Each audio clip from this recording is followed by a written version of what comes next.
আল্লাহ বলেছেন নামাজ কায়েম করবো, সাথে যাকাত দাও।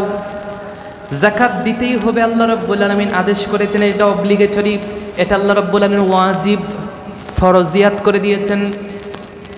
এর জন্য পবিত্র কোরআনুল কারীমে আল্লাহ রাব্বুল আলামিন বিভিন্ন জায়গায় সেই যাকাত সম্পর্কে আলোচনা করেছেন। ইসলামের 5টি মূল ভিত্তির মধ্যে, স্তম্ভের মধ্যে একটা হচ্ছে যাকাত দেয়া। যদি কোনো বান্দা নামাজ আদায় করে, যাকাত দেওয়ার সামর্থ্যবান হওয়ার পরেও যাকাত না দেয়, কিন্তু হজ করে, দান সদকা করে, সমস্ত কিছু ঠিক রাখে, একটা বিধান না মানে, তাহলে সে কখনো পূর্ণাঙ্গ মুমিন হয়ে আল্লাহর কাছে দাঁড়াতে পারবে। এর জন্য আল্লাহ রাব্বুল আলামিন পবিত্র কোরআনুল কারীমের মধ্যে বলছেন 2 নম্বর সূরা 85 নম্বর আয়াতে আল্লাহ বলেন, আফাতুমিনুনা বিবা'দিল কিতাবি ওয়া তাকফুরুনা বিবা'দ। আল্লাহ বলছেন তোমরা কি পবিত্র কোরআনের কিছুটা অংশ মানো আর কিছুটা অংশ কি তোমরা তোমাদের সুবিধার জন্য ছেড়ে দাও নাকি? তোমরা মনে করতে পারো যাকাত দিলে তোমাদের সম্পদ কমে যাবে, কশ্চিনকালেও না। যে ব্যক্তি আল্লাহর রাহে দান করে, আল্লাহ রাব্বুল আলামিন তার সম্পদের মধ্যে আরো বারাকা দিয়ে দেন, বলেন সুবহানাল্লাহ। যদি কোন ব্যক্তি যাকাত দেয়, এটা তার ঈমানের সত্যায়ন করে। যে ব্যক্তি যাকাত দিবে, তার অন্তরের মধ্যে যে ঈমান আছে সেটা প্রস্ফুটিত হবে। আল্লাহু আকবার কোন। যেই ব্যক্তি যাকাত দিবে, সেই ব্যক্তির অন্তরের মধ্যে আল্লাহ রাব্বুল আলামিন প্রশান্তি দিবেন। কারণ একজন প্রকৃত মুমিন সম্পর্কে আল্লাহর হাবিব বলেছেন, ইনিশতাকা আইনুক ইনিশতাকা কুল্লুক। যদি কারো চোখ অসুস্থ হয়, চোখে ব্যথা হয়ে যায়, ওই বান্দার যেন চোখ অসুস্থ হয় নাই, গোটা শরীর অচল হয়ে যায়, গোটা শরীর অচল হয়ে যায়, গোটা শরীর অসুস্থ হয়ে যায়। এই পৃথিবীর কোনো একটা প্রান্তে যদি কোনো একজন মুসলমান অসহায় হয়ে যায়, দুর্বল হয়ে যায়, খানা না পায়, পরিবার নিয়ে যদি অশান্তির মধ্যে, অভাব অনটনের মধ্যে থাকে, আর একজন যদি সচ্ছল হয়, তার ভিতরে যদি ঈমান থাকে, কখনো সে শান্তিতে ঘুমাতে পারে না। এর জন্য ইসলাম বলেছে যেই ব্যক্তি যাকাত দেওয়ার সামর্থ্যবান সে যেন যাকাত দেয়। কারণ সে যখন দেখবে আমার আরেকজন ভাই দরিদ্রতায় ভুগছে, অর্থ সম্পদের কারণে নিজে চলাফেরা করতে পারে না, পরিবারকে খাওয়াতে পারে না, ওই বান্দাকে যখন নিজ থেকে কিছু সে দিয়ে দেয়, সে যখন এটা পাওয়ার পর সচ্ছলতা অবলম্বন করে সমাজে চলাফেরা করে, তখন তার অন্তরের মধ্যে একটা আনন্দ, একটা প্রশান্তি কাজ করে। এর জন্য আল্লাহর হাবিব বলেছেন মুমিন তো সে না যে নিজের পেট ভরে। আল্লাহর হাবিব বলেছেন সহিহ বুখারীর বর্ণনা, লা ইউমিনু আহাদুকুম হাত্তা ইউহিব্বু লিআখি মা ইউহিব্বু লিনাফসি। রাসূল বলেছেন প্রকৃত মুমিন তো সে যে নাকি নিজে যা পছন্দ করে তার অপর ভাইয়ের জন্য সেটা পছন্দ করে।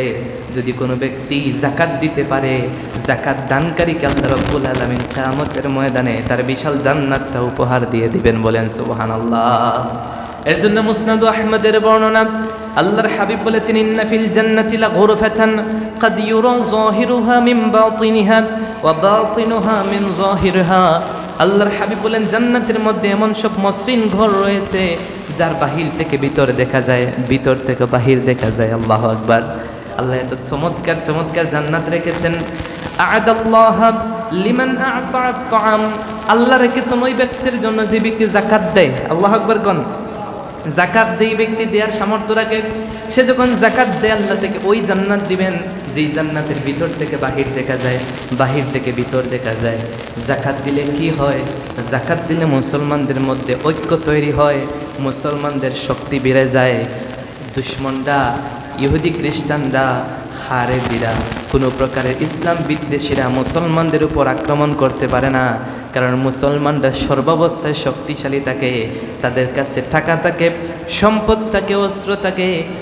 আপনারা জানেন বর্তমানে বিশ্বের বিভিন্ন দেশে যুদ্ধ চলছে, ঠিক কিনা বলেন? সেই যুদ্ধ কিভাবে তারা করছে? তাদের কাছে মিসাইল আছে, যুদ্ধের সরঞ্জাম আছে। একজন ইসলাম বলেছে তোমাকে ধনী হতে হবে, যাকাতের প্রথা চালু করে দেন। একজন ব্যক্তি হয়তো কোটি টাকার মালিক, তার যাকাত আসবে প্রায় লক্ষাধিক টাকা, সে যদি ঠিকঠাক মতো তার যাকাত দিয়ে দেয়, এই এলাকায় 10 জন যদি এমন ব্যক্তি থাকে, তাহলে প্রতি বছর যদি 10 জনকে স্বাবলম্বী করে দেওয়া যায়, দেখবেন 10-5 বছর পরে এই সমাজের মধ্যে আর কখনো দরিদ্র ব্যক্তিকে খুঁজে পাওয়া যাবে। কিন্তু আমাদের সমাজে যাকাত দেওয়ার সিস্টেমটা হচ্ছে সুকৌশলী। মনে করেন একজন যাকাত দিবে, তার যাকাতের নেশাব তার মধ্যে পাওয়া যায়, সে কিছু লোককে ডাকে, কিছু লুঙ্গি দিয়ে দেয়, কিছু শাড়ি দিয়ে দেয়, অথবা কাউকে কিছু ডাল টাল দিয়ে দেয়, হাতের মুঠে 1000-2000 টাকা দিয়ে দেয়। না না, এটা দান সদকা না। এটা ইসলাম শুরু থেকে শেষ পর্যন্ত পুরো সিলেবাস দিয়েছে। এটা ইসলামের নির্দেশনা অনুযায়ী আপনাকে জাকাত দিতে হবে। যদি কোনো ব্যক্তি জাকাত দিতে পারে তাহলে জাকাতের কারণে মুসলমানদের মধ্যে ঐক্যটা তৈরি হয়ে যায়। সুবহানাল্লাহ। এর জন্য আল্লাহর হাবিব বলেছেন, আল মুসলিমু আখুল মুসলিম লা ইউজলিমুহু ওয়া লা ইউসলিমুহু ওয়া মান কানা ফি হাজাতি আখি কানা আল্লাহু ফি হাজাতিহি ওয়া মান ফাররাজা আন মুসলিমিন কুরবাতান ফাররাজাল্লাহু কুরবাতান মিন কুরবাতি ইয়াউমাল কিয়ামা ওয়া মান সাতারা মুসলিমান সাতারাহু আল্লাহু ইয়াউমাল কিয়ামা। আল্লাহর হাবিব বলেছেন, আল মুসলিমু আখুল মুসলিম, একজন প্রকৃত মুসলমান আরেক মুসলমানের ভাই, লা ইউজলিমুহু, সে তার উপর অত্যাচার করতে পারে না, ওয়ালা ইউসলিমুহু, সে কখনো তাকে শত্রুদের হাতে অর্পণ করে দিতে পারে না। ওমান কানা ফি হাজাতি আখি, যদি পৃথিবীর মধ্যে কোনো মুমিন বান্দা তার আরেক মুমিন ভাইয়ের প্রয়োজন পূরণ করে দেয়, অভাবটা দূর করে দেয়, একটু সচ্ছলতা এনে দেয়, কান আল্লাহু ফি হাজাতিহি, আল্লাহ ওই বান্দার অভাবটা, তার প্রয়োজনটা আল্লাহ রাব্বুল আলামিন পূরণ করে দিবেন। সুবহানাল্লাহ। ওয়ামান ফাররাজা আন মুসলিমিন কুরবাতাম মিন কুরাবি ফিদ দুনিয়া, যদি কোনো ব্যক্তি বিপদগ্রস্তকে সাহায্য করে, বিপদগ্রস্তকে যদি হাত দিয়ে কিছু দান করে, তার মানে কেউ যদি যাকাতের সম্পদ দিয়ে দেয়, আল্লাহ রাব্বুল আলামিন বলতেন, ফাররাজাল্লাহু আনহু কুরবাতান ইয়াউমাল কিয়ামা, সেই কিয়ামতের ময়দানে আপনি যখন বিপদগ্রস্ত হবেন যাকাত দেওয়ার কারণে, আল্লাহ রাব্বুল আলামিন কিয়ামতের কঠিন বিভীষিকাময় মুহূর্তে আপনাকে সাহায্য করবেন। বলেন সুবহানাল্লাহ। এই যাকাত যখন আপনি দিয়ে দিবেন পুঙ্খানুপুঙ্খ করে হিসাব করে, সমাজ থেকে তখন দুর্নীতি চলে যাবে, সমাজ থেকে যখন অভাব চলে যাবে, দারিদ্রতা যখন চলে যাবে, তখন সমাজের মধ্যে শান্তি প্রতিষ্ঠা হয়ে যাবে। আজ আমরা দেখি আমাদের সমাজের মধ্যে খুন খারাপি বেড়ে গেছে, চুরি লুটতরাজ বেড়ে গেছে, মাদক বেড়ে গেছে। এগুলো কেন বেড়েছে? তার অন্যতম একটা কারণ হচ্ছে আমরা ঠিকঠাক মতো যাকাত দিই না। যদি আমরা যাকাত দিয়ে প্রত্যেককে স্বাবলম্বী করতে পারতাম, তাহলে এই সমাজের মধ্যে আর চোর বাটপার কি খুঁজে পাওয়া যেত? হ্যাঁ না একটা বলেন, পাওয়া যেত? এর জন্য ইসলাম বলেছে তুমি যাকাত দিবা। যাকাত দিলে কি হবে? এই যাকাতটা তুমি দিচ্ছ বাহ্যিকভাবে একজন মুমিনকে না, বরং তুমি সেটা দিচ্ছ আল্লাহকে। আল্লাহ বলেন, আন্নাল্লাহা ইফতারাদা আলাইহিম, রাসূল বলেছেন, আন্নাল্লাহা ইফতারাদা আলাইহিম সাদাকাতান ফি আমওয়ালিহিম তুখাযু মিন আগনিয়াইহিম ওয়া তুরাদ্দু ইলা ফুকারাইহিম ওয়া তুরাদ্দু আলা ফুকারাইহিম। রাসূল বলেছেন, ধনীবান ব্যক্তিদের কাছ থেকে কিছু নির্দিষ্ট অর্থ আনা হবে, গরিবদের কাছে তা বন্টন করে দেওয়া হবে। এর জন্য আল্লাহর হাবিব সাল্লাল্লাহু আলাইহি ওয়াসাল্লাম বলেছেন, যে ব্যক্তি যাকাত দেয় সে ব্যক্তি অর্থনৈতিক পাপ থেকে মুক্তি পেয়ে যায়। সুবহানাল্লাহ। আপনি যদি মনে করেন অধিক সম্পদ আপনার ব্যাংকে জমা রেখে রেখে আপনি দুনিয়াতে অনেক বেশি কিছু করতে পারবেন, এর দ্বারা আপনি হাকিকতান কোনো কিছু আদায় করতে পারবেন না। হয়তো আপনি বাহ্যিকভাবে মাজাজান কিছু দেখতে পারেন, আপনার ধন হয়েছে, সম্পদ হয়েছে। যাকাত আদায় করলে কখনো আপনার সম্পদ কমে যায় না। ভুল ধারণা, কনসেপ্টটা মাথা থেকে সরান। যেই ব্যক্তি ঠিকঠাক মতো হিসাব করে যাকাত দেয়, আল্লাহ তার হালাল সম্পদের মধ্যে আরো বরকত বাড়িয়ে দেন। সুবহানাল্লাহ। সমাজের মধ্যে সুদ প্রথা চালু আছে, মানুষ সুদ খায়, সুদ দেয়। এই সুদ কখনো মানুষকে কল্যাণ এনে দিতে পারে না। পবিত্র কোরআনুল কারীমের 2 নম্বর সূরা সূরাতুল বাকারার 276 নম্বর আয়াতে আল্লাহ বলেন, ইয়ামহাকুল্লাহুর রিবা ওয়া ইউরবিস সাদাকাত ওয়াল্লাহু লা ইউহিব্বু কুল্লা কাফফারিন আসিম। আল্লাহ রাব্বুল আলামিন বলেছেন, ইয়ামহাকুল্লাহুর রিবা ওয়া ইউরবিস সাদাকাত, আল্লাহ সুদকে ধ্বংস করেন, যাকাতকে আল্লাহ রাব্বুল আলামিন বৃদ্ধি করেন। কেউ যদি সুদ না দিয়ে যাকাত দেয়, আল্লাহ তার সম্পদের মধ্যে পবিত্রতা এনে দেন। বলেন সুবহানাল্লাহ। হাদিসের মধ্যে এসেছে, যাকাত দিলে সম্পদ কমে না। মা নাকাসাত সাদাকাতুম মিন মালিন ওয়া মা যাদাল্লাহু আবদান বিআফওয়িন ইল্লা আযাল্লাহু জাল্লা ওয়া মা তাওয়াদাআ লিল্লাহি রাফাআহুল্লাহ। আল্লাহর হাবিব বলেছেন, মানা সাদাকাত মিন মালিন, যদি কেউ তার সম্পদ থেকে যাকাত দেয় বা সদকা করে, আল্লাহর রাস্তায় ব্যয় করে, এই যাকাত, এই সদকা কখনো তার সম্পদ কমিয়ে দেয় না, বরং আল্লাহ রাব্বুল আলামিন তার সম্পদটা আরো বাড়িয়ে দেন। বলেন না সুবহানাল্লাহ। কোন সমাজের মানুষ যদি যাকাত দেয়া বন্ধ করে দেয় তাহলে কি হয়? সুনান ইবনে মাজার 4019 নম্বর হাদিস, আল্লাহর হাবিব বলেছেন, ওয়ালাম ইয়ামনাউ যাকাতা আমওয়ালিহিম ইল্লা মুনিউল কতরা মিনাস সামা। যেই সমাজের মানুষরা নাকি যাকাত দেয়া বন্ধ করে দেয়, ওই সমাজের আকাশে আল্লাহ রাব্বুল আলামিন বৃষ্টি দেওয়া বন্ধ করে দেন। বলেন নাউজুবিল্লাহ।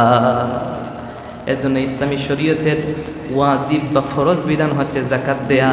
আল্লাহ পবিত্র কোরআনের অসংখ্য জায়গায় বলেছেন আকিমিস সলাহ, নামাজ কায়েম করবা, ওয়া আকিমিস সলাতা ওয়া আতুজ যাকাতা, সাথে সাথে বলেছেন যারা তোমরা জাকাত দেওয়ার মতো সামর্থ্য রাখো তোমরা জাকাত দিয়ে দিবে। এর জন্য কথা হচ্ছে এই জাকাতটা আমরা কারা দিব, একটু সংক্ষেপে শুনবো না? এই জাকাত আমরা কারা দিব এই সম্পর্কে সংক্ষেপে বলি একদম অল্প সময়ের মধ্যে। জাকাত কিন্তু কয়েকটা বিষয়ের উপর আছে। এক নম্বর হচ্ছে মূলত জাকাত হয় 7.5 তোলা স্বর্ণ, 52 ভরি রূপ্য। যদি কারো কাছে 1 বছর থাকে, মনে করেন আজকে রমাদানের কত তারিখ? 16 রমজান, আগামী 16 রমজান পর্যন্ত পুরো 1 বছর কারো কাছে যদি এই পরিমাণ স্বর্ণবান অথবা রূপ্য থাকে, তাহলে তার উপর কি দিতে হবে? জাকাত দিতে হবে। যদি কারো কাছে ব্যবসায়িক জমি থাকে, যেই জমিদারা সে ব্যবসা করে, এই জমির জাকাত দিতে হবে। যদি কারো কাছে ব্যবসায়ী গবাদি পশু থাকে, কোন গবাদি পশু? যেই গবাদি পশু দ্বারা কোরবানি দেয়া যায়, সংক্ষেপে বললাম, ওই সমস্ত পশু যদি ব্যবসায়িক থাকে তাহলে তাকে কি করতে হবে? জাকাত দিতে হবে। কারো কাছে 7.5 তোলা স্বর্ণ নাই, 52 ভরি রূপ্য নাই, যদি দেখা যায় 7.5 তোলা স্বর্ণ এবং 52 ভরি রূপ্য দুইটা নাই, কিন্তু দুইটা মিল করে রূপার পরিমাণ টাকা তার কাছে হয়ে যায়, তাহলে সেই ব্যক্তিকে কি দিতে হবে? জাকাত দিতে হবে। যদি কোনো ব্যক্তি জাকাত না দেয় তাহলে আল্লাহর হাবিব সাল্লাল্লাহু আলাইহি ওয়াসাল্লাম কঠিন হুঁশিয়ারি দিয়েছেন, কিয়ামতের ময়দানে যারা জাকাত দিবে না তাদের গলার মধ্যে এই পুরো সম্পদটাকে সাপ বানিয়ে দেওয়া হবে। নাউজুবিল্লাহ বলবেন না? তারপরে এই সাপ তার ডান কালে কামড় দিবে, বাম গালের মধ্যে কামড় দিয়ে বলবে আনা কানজুকা ও আনা মালুকা, আমি তোমার সম্পদ, আমি তোমার গচ্ছিত ধনভাণ্ডার। এক গালে কামড় দিবে এই কথা বলবে, বাম গালে কামড় দিবে আরেক কথা বলবে। নাউজুবিল্লাহ বলবেন না? তা আমরা প্রত্যেকেই জাকাত দিতে চাই কিনা? প্রত্যেকে জাকাত দেওয়ার চেষ্টা করবেন। জাকাত আমরা কাদেরকে দেব অনেকের জানার দরকার, ঠিক না? আরেকটা কথা শেষ করে দিই সংক্ষেপে, টাকা দিয়ে জাকাত দেওয়া যায়। বর্তমান সময়ে একটা আমাদের আহলুল হাদিস ভাইয়েরা, লামাজহাবি যারা, তা মানুষকে বোঝান যে টাকা দিয়ে জাকাত দেওয়া যায় না।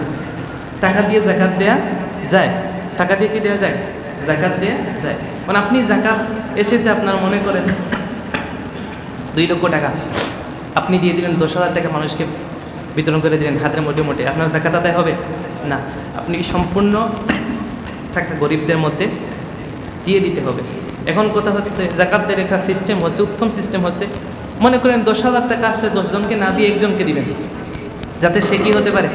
স্বাবলম্বী হতে পারে। তা আপনি যদি 10 বছর বাঁচেন আর আপনার সমাজে যদি 10 জন লোক থাকে, তাহলে আপনারা যদি 10 বছর 10 জনকে প্রতি বছর 10 জনকে করে দেন, তাহলে কি মনে করেন 10 বছর পরে এলাকার মধ্যে দরিদ্র কেউ থাকবে না? কিন্তু যদি আপনি আপনার সম্পদ কমে যাওয়ার ভয়ে জাকাত না দেন, তাহলে এই জাকাত না দেওয়ার কারণে কিয়ামতের ময়দানে আপনাকে জাহান্নামী হতে হবে। এই জাকাত যে আমি দিব, কাদেরকে দিব? মুসরিফুজ জাকাত সম্পর্কে বলা হয়েছে যে জাকাত আমরা দিব 8 শ্রেণীর মানুষকে। বলেন তো কয় শ্রেণীর মানুষকে? কথা না বললে তো হবে না, বলেন না কয় শ্রেণীর মানুষ? 8 শ্রেণীর মানুষকে আমরা জাকাত দিব। এই 8 শ্রেণীর মানুষ কারা? সেটা পবিত্র কোরআনুল কারীম আল্লাহ সুবহানাহু ওয়া তাআলা স্পষ্ট বলেছেন। 9 নম্বর সূরা, সূরাতুত তাওবা 60 নম্বর আয়াত। আল্লাহ রাব্বুল আলামিন বলেন, ইন্নামাস সাদাকাতু লিল ফুকারা ওয়াল মাসাকিন ওয়াল আমিলিনা আলাইহা ওয়াল মুআল্লাফাতি কুলুবুহুম وفي الرقاب والغارمين وفي سبيل الله وابن السبيل فريضة من الله والله عليم حكيم। আল্লাহ বলছেন ইন্নামাস সাদাকাত, নিশ্চয়ই তোমরা তোমাদের যাকাতটা অর্পণ করবে। 1 নাম্বার হচ্ছে আল ফুকারা, ফকিরদের কাছে। ফকির কারা? আপনার কাছে যারা হাত পাতে তারা ফকির? এরা ফকির না। ফকিরের সংজ্ঞা হচ্ছে মান লাহু শাইউন, যার কিচ্ছু নাই, হাত পা কিচ্ছু নাই, সে কি? বলেন না, সে হচ্ছে ফকির।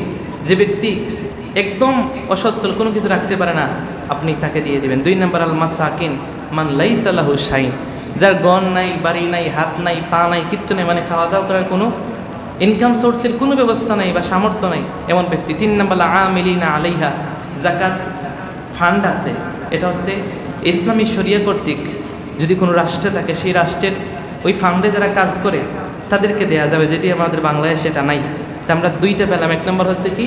ফকিরদেরকে, আরেকটা হচ্ছে মিসকিনদেরকে দিবেন। 4 নম্বর আল মুআল্লাফাতি কুলুবুহুম, ইসলামের প্রতি অমুসলিমকে আকৃষ্ট করার জন্য অমুসলিমকে জাকাত দেওয়া, যদি এটা বাংলাদেশে এখন দেওয়া যাবে না। 5 নম্বর ফির রিকাব, দাস মুক্তির জন্য, এটা বাংলাদেশে নাই বা ইসলামের মধ্যে এটা এখন বন্ধ করা হয়েছে, এর জন্য এটাও দেওয়া যাবে না। আল গামিরিন আল গারিমিন, ঋণগ্রস্ত ব্যক্তি, যদি কোনো ঋণগ্রস্ত ব্যক্তি অধিক পরিমাণে ঋণগ্রস্ত হয়ে যায় তাহলে জাকাতের টাকা দিয়ে তার ঋণ পরিশোধ করা যায় আছে। তাহলে 3টা পেলাম, দেয়া যাবে। একটা হচ্ছে ফি সাবিলিল্লাহ, 7 নম্বর আল্লাহর রাস্তায় দেয়া, এটা বাংলাদেশে কম বেশি বর্তমানে বন্ধ হয়ে আছে। অবনি সাবিল, মুসাফিরদেরকে, একজন মুসাফির হয়তো এসেছে ঢাকায় অনেক দূর থেকে, এখন সে টাকা পয়সা সব হারিয়ে ফেলেছে, তার গন্তব্যে সে যেতে পারবে না, এমত অবস্থায় আপনি তাকে জাকাতের টাকা দিয়ে তার বাড়ি পর্যন্ত পৌঁছে দিতে পারবেন, কোনো সমস্যা নাই।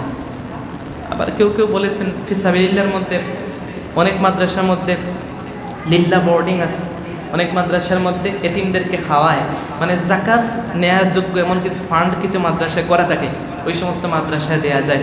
তলিবুল ইলম, যারা ইলম অন্বেষণকারী মাদ্রাসার ছাত্র, তারা এই জাকাত খাওয়ার যোগ্যতা রাখে, তাদেরকে দেয়াটাই বেশি কার্যকরী হবে, কারণ তারা দিন অর্জন করবে। একদিকে আপনি জাকাতের সওয়াব পাবেন, আরেকদিকে তারা এটা পাওয়ার পর দিন চর্চা করবে, কিতাব কিনবে, আল্লাহর কোরআন পড়বে, এর মাধ্যমে আপনি একটা সওয়াব পেয়ে যাবেন। সুবহানাল্লাহ পড়বেন না? এর জন্য আমি অনুরোধ করব, যারাই জাকাত দেওয়ার সামর্থ্য রাখেন, আপনারা হুজুরদের সাথে যদি না বুঝেন তাহলে আপনারা গোপনে পরামর্শ করে আপনাদের জাকাতটা দিয়ে দিবেন, কারণ এই জাকাত না দিলে আপনাকে কিয়ামতের ময়দানে জাহান্নামে যেতে হবে। অতএব এই জাকাতটা আমরা প্রত্যেকেই দিব ইনশাআল্লাহ।